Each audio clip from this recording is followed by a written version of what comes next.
Salut tout le monde, je vous rejoins aujourd'hui du Vieux Carré de la Nouvelle-Orléans parce que dans les jours à venir, on va discuter de la culture acadienne et cadienne.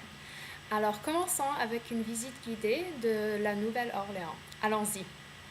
Le Vieux-Carré est le faubourg le plus ancien de la ville. C'est ici, historiquement, qu'ont habité les créoles francophones. L'architecture de ce quartier illustre le mélange unique de la culture de la Nouvelle-Orléans. Les cours intérieures sont un élément introduit par les Espagnols et les galeries de fer forgé ont été introduites par les Français. Au cœur du Vieux-Carré se trouve Jackson Square et la cathédrale Saint-Louis.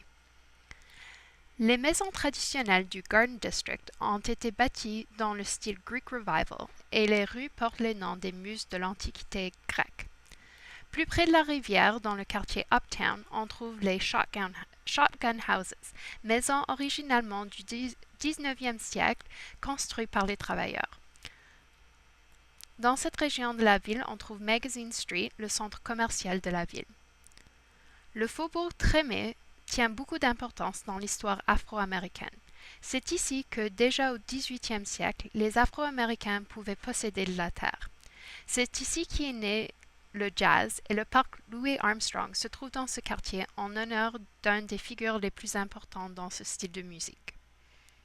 Un des quartiers les plus reconnus dans l'histoire moderne de la Nouvelle-Orléans est le Ninth Ward, le quartier le plus affecté par l'ouragan Katrina. C'est ici que Fats Domino est né et que plusieurs scènes de Interview with a Vampire ont été tournées. De nos jours, ce quartier se remet petit à petit de l'ouragan avec l'aide de plusieurs organisations bénévoles.